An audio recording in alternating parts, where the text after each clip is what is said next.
বৃষ্টি পড়া মানে আরেকটা মন খারাপের দিন। আমাদের মাংস এখনও আসে নাই। বৃষ্টির দিনে এরকম একটু বাংলাদেশি স্টাইলে নাস্তা করতে কিন্তু খুবই ভালো লাগে। হ্যালো এভরিওয়ান, আসসালামু আলাইকুম। সবাই কেমন আছেন? আশা করি ভালো। আমরাও আলহামদুলিল্লাহ বেশ ভালো আছি। আজকে একটা র্যান্ডমলি ভিডিও শেয়ার করব। আজকের ভিডিওটা শুরু করতেছি দুপুর থেকে। সারাদিন বৃষ্টি ছিল, সেই সকাল থেকে শুরু হয়েছে।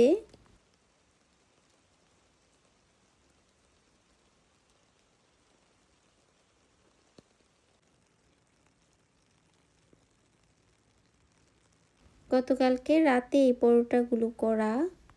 দুজনেই ভাবছিলাম লাল আটার রুটি খাবো, তাই তুর্কির একটা শপ থেকে নিয়ে আসা। আনফরচুনেটলি রুটি তো দূরের কথা থাক, পরোটাও মজা লাগে না। আমি তো তারপরে খেতে পারি, ও একদমই খেতে পারে না। এখন লাঞ্চ টাইম।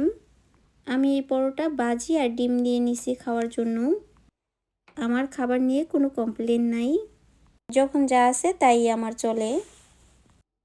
ডিম পোচ দিয়েও আমি ভাত খেতে পারি, আমার কোনো সমস্যা হয় না।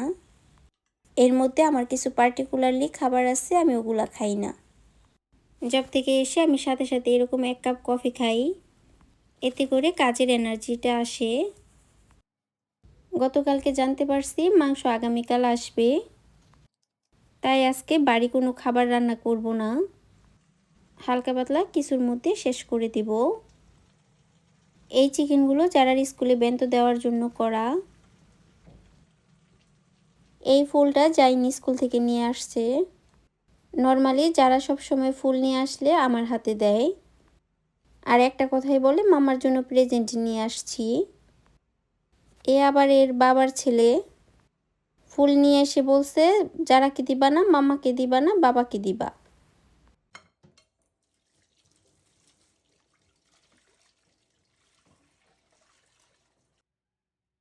এখন বিকাল হয়ে আসছে, বৃষ্টি একটু থামছে, আবার কিছুক্ষণ পরে মনে হয়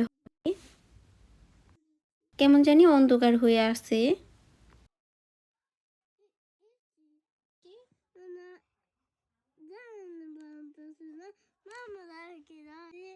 তাকুসি, তুমি কিভাবে চিনলা এটা তাকুসি? হ্যাঁ, এখানে লেখা আছে। হ্যান্ড কি করতেছো? খেতে নাই করতেছো? ফার্স্টে যখন জাপান আসছিলাম, তো বেশিরভাগই এরকম মেঘলা থাকে শীতের দিনে। কেমন জানি না অন্তরটা খুব খারাপ লাগতো, কোনো কারণ ছাড়াই। বিদেশের বাড়িতে বেশিরভাগই এরকম ওয়েদারটা থাকলেও খুবই খারাপ লাগে। এখন অবশ্য বাচ্চাদের থাকায়, তারপর নিজে ব্যস্ত থাকায় অনেকটা ওরকম ফিল হয় না। বিকালের দিকে বাচ্চাদের পড়া শেষ করে তো হাতের একটু কাজ ছিল, ওগুলো শেষ করব। এই 1 প্যাকেট আদার দাম 602 ইয়েন। এর সাথে আবার কিছু ট্যাক্স আছে। যাই হোক, আমার কাছে এই ছোট আদাগুলো বেশি প্রাইস মনে হয় বড়গুলো থেকে। এই বড় প্যাকেটটা সবসময় পাওয়া যায় না, হঠাৎ হঠাৎ পাওয়া যায়। মাংস যেহেতু কাল আসবে, তার জন্য আমি আদা, পেঁয়াজ, তারপর জিরা, রসুন পেস্ট করে রাখবো।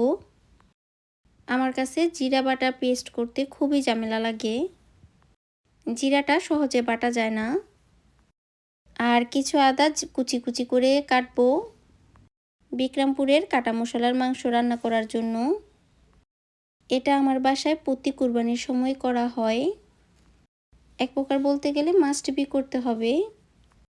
ওদের বাসায় নাকি কুরবানির সময় এই মাংসটা রান্না করা হয়। ওরা এই মাংসটাকে জাল মাংস বলে।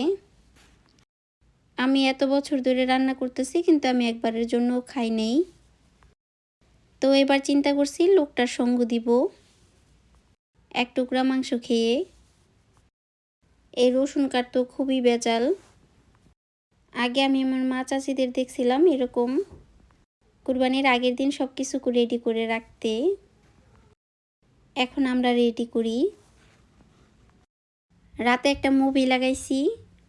এই মুভিটাতে না আমাদের কেরানীগঞ্জ ঢাকার জেলখানা দেখাইছে। আসলে রিসেন্টলি সব মুভিতে এত ভায়োলেন্ট দেখায়। রণবীর কাপুরের অ্যানিমেল ছবিটা চলার পর থেকে সবই একই ক্যাটাগরি করে।